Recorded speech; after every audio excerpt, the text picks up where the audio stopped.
Hola amigos, ¿cómo están? Bienvenidos a La Voz del 21. Mi nombre es Mayra Calderón y a continuación vamos a evaluar cómo estamos en economía con el exministro de este sector, Carlos Oliva, a quien le damos la bienvenida. ¿Cómo está? Bienvenido. Muchas gracias por la invitación. Buenas tardes. Señor Oliva, el ministro actual de este sector de economía ha dicho que en junio tuvimos una caída de 1%. Con este resultado, serían ya 2 trimestres de caída. ¿Estamos en una recesión técnica? Sí, bueno, uno podría decir que sí, una recesión técnica, aunque la manera adecuada de medirlo es con el PBI desestacionalizado, que es lo que hacen los países, digamos, que tienen este tipo de medición, ¿no? En el caso peruano no está desestacionalizado, pero cuando lo desestabilizas, ahí sí efectivamente vemos que hay 2 trimestres en negativo, ¿no? Ahora, esto es una etiqueta más que todo, eh, digamos, sirve para dar una visión. Eh, no hay un mecanismo oficial para decir si estamos o no estamos en recesión.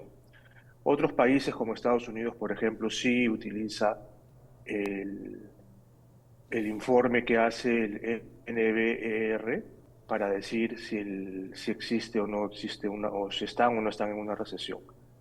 En ese caso, se toma en cuenta efectivamente que el PBI haya sido negativo por 2 trimestres y además toman otras variables adicionales, ¿no? Principalmente vinculadas al empleo.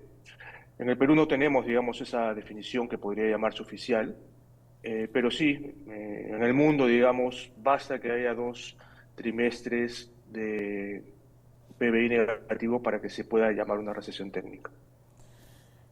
En el MEF ha anunciado, y también lo dijo en su discurso la presidenta Dina Boluarte, medidas como Reactiva Perú, acciones de formalización para las MIPES, así como también el impulso de la petroquímica con inversión privada.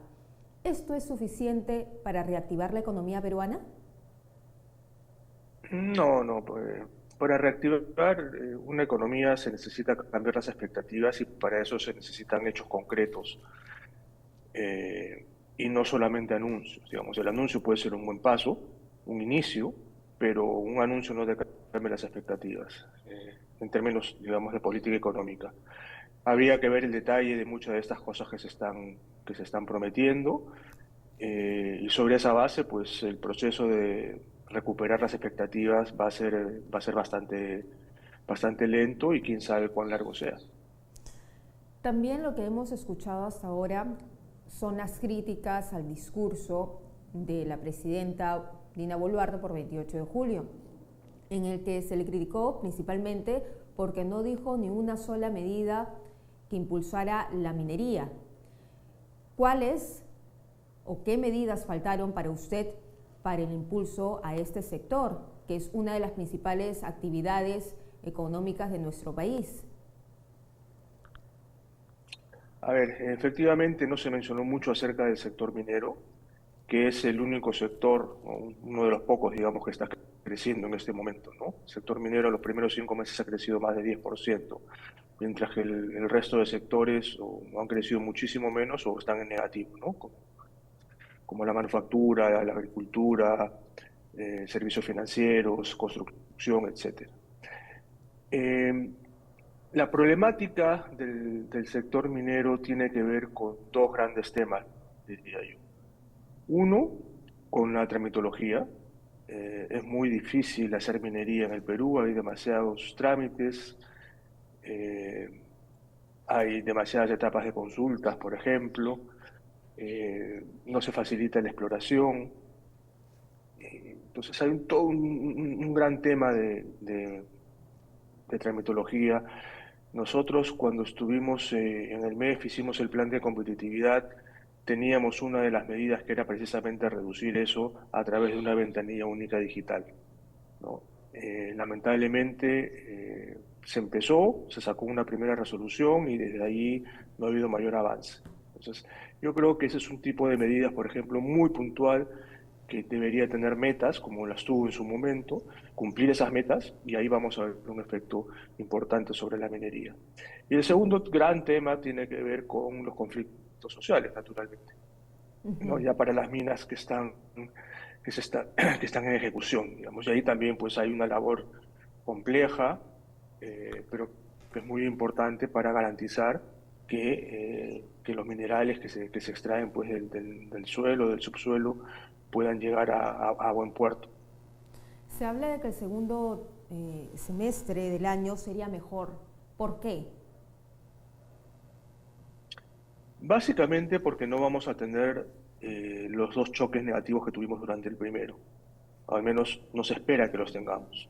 El primero, los conflictos sociales precisamente de diciembre, enero, febrero, y después los efectos del niño costero con Yaku, ¿no? Entonces, basta que desaparezcan, digamos, estos dos elementos para que tengamos un PBI mejor que en el primer semestre, ¿no? Pero eso, digamos, no debe ser motivo de complacencia ni mucho menos, ¿no? Necesitamos realmente aumentar las tasas de crecimiento, aumentar el PBI potencial, tener tasas superiores al 4%.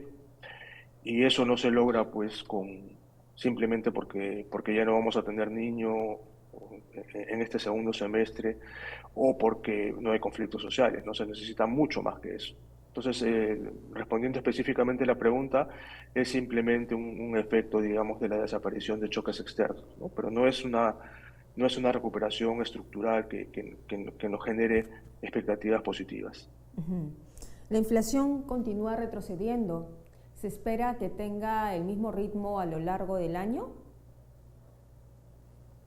Sí, la expectativa es que vamos a ir poco a poco hacia la meta, que es el rango entre 1 y 3.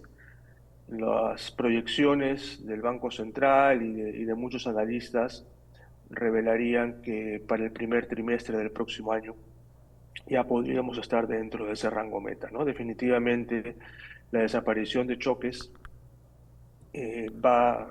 haría que volvamos a estar por debajo del 3% en algunos meses.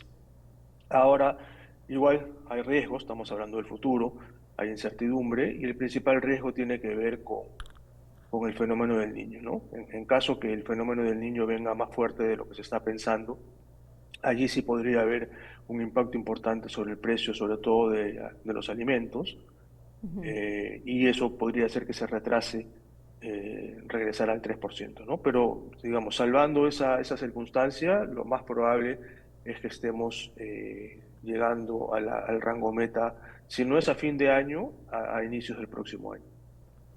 Bien, el dólar también hemos visto que está subiendo. ¿Qué lo explica? Sí, hay muchísimos factores que explican el movimiento del dólar. A veces prevalece uno, a veces prevalece otro, ¿no?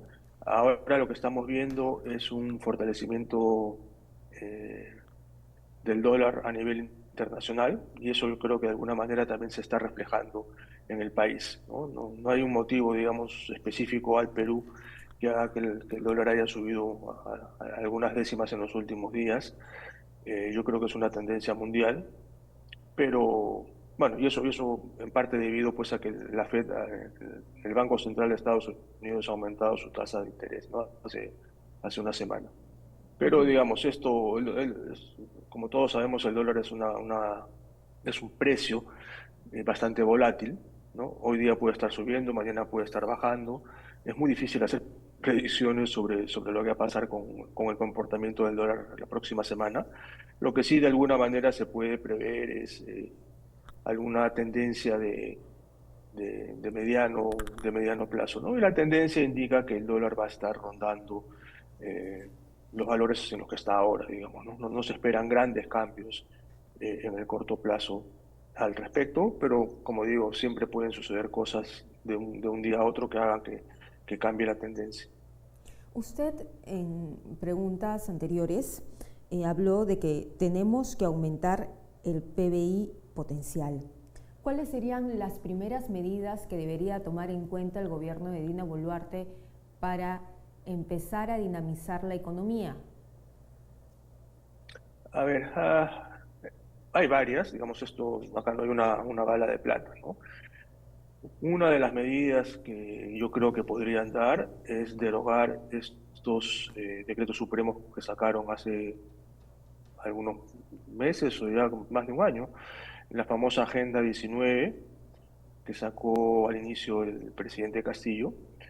Hay decretos supremos que están allí todavía rondando, que están vigentes. Eso es algo que pueden hacer en 20 minutos, digamos. Es sumamente fácil hacerlo si tuvieran la decisión de hacerlo, ¿no? Ese es un elemento que yo creo que, eh, volviendo a la pregunta, a la primera pregunta que me hicieron, es uno de los elementos que haría pues, que con hechos estén demostrando cuál es la visión del gobierno acerca de la economía, ¿no? Claro. ¿Y por qué derogar Esa estos? derogación, digamos, ¿Y por qué derogar, perdón. discúlpeme que lo interrumpa, por qué derogar estos decretos supremos? ¿Qué es lo que está haciendo estos decretos supremos en la economía peruana? Sí, bueno, hay uno referido a la tercerización, que si bien Indecopi, digamos, le ha quitado efectividad, el decreto sigue dentro del marco legal, ¿no?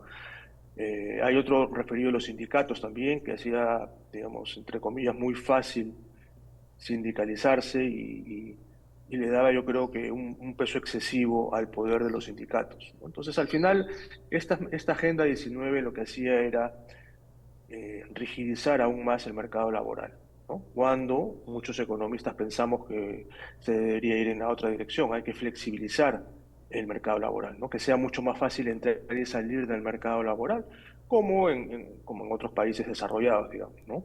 Ujú. La estabilidad laboral absoluta no creo que sea una buena medida, y no es solamente que lo crea, sino que ahí están los datos, ¿no? Gran parte de por qué el 80% de la masa laboral es informal tiene que ver con las rigideces en el mercado laboral, ¿no? Entonces yo creo que flexibilizando el mercado laboral se podría avanzar y dar una muy buena señal al sector empresarial, al sector que invierte, al sector que apuesta su plata y que pone su dinero en riesgo, digamos, para producir. Muy bien, muchísimas gracias, señor Oliva, por estar con nosotros en este espacio en Perú 21 TV, dándonos su análisis sobre la situación de nuestra economía peruana. Muy amable. Muchas gracias, un placer. Bien, era entonces el exministro de Economía Carlos Oliva que nos estaba hablando sobre el crecimiento, la inflación, si estamos o no en una recesión técnica y también las medidas, las primeras medidas que debería de tomar el gobierno de Dina Boluarte para poder dinamizar la economía que tanto se espera en nuestro país. Nosotros vamos a regresar más adelante con más información.